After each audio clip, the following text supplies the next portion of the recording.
દાદા ક્યાં નહીં દેતા. ઓ ઉર્ધ્વ રહેતા નૈષ્ટિક બ્રહ્મચારી, એને લગ્ન નથી કર્યા. મને ઘણી વખત કોઈ પૂછે હનુમાનજી ઓલવેઝ મસ્ત. મેં કીધું ઓલવેઝ મસ્ત.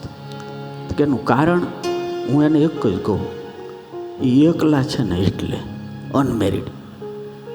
એને થકવાડવા વાળું ઘરે કોઈ છે જ નહીં.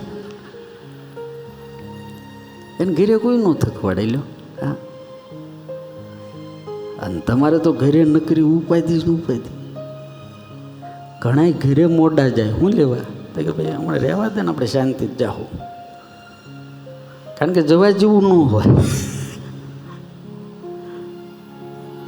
હનુમાનજી મારે ઓલવેઝ મસ્ત, એકલા છે.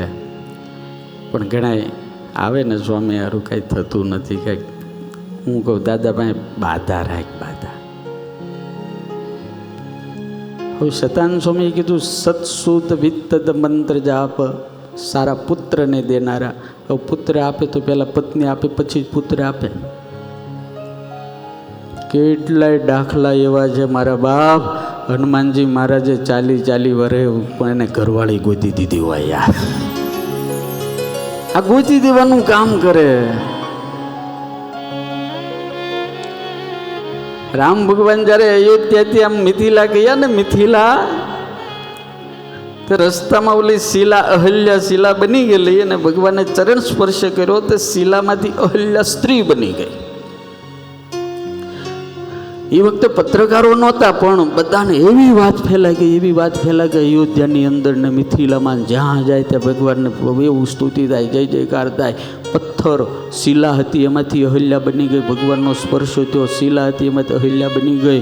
ભગવાન જ્યારે લગ્ન કરીને અયોધ્યા આવ્યા, કાંઈક મહેલમાં બેઠા હશે, ત્યાં તો એક દાડો અયોધ્યાના જુવાન છોકરા, લગ્નનું ટાણું જતું રહેલું ને મળેલું નહીં, એ બધા હાથમાં આવડો પથ્થર લઈને ઊભા હતા લાઈનમાં.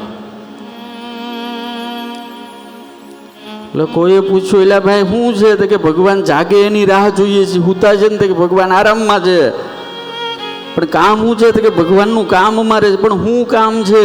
તો કે અમે સાંભળ્યું છે કે એના ચરણનો સ્પર્શ થાય તો પથ્થરમાંથી સ્ત્રીનો જન્મ થાય છે. અમે બધા 45 વર્ષે નકશી ખાવ વાંઢા છીએ. જો આને અડેન કંઈક થઈ જાય તો અમારું તો ઠેકાણું પડે.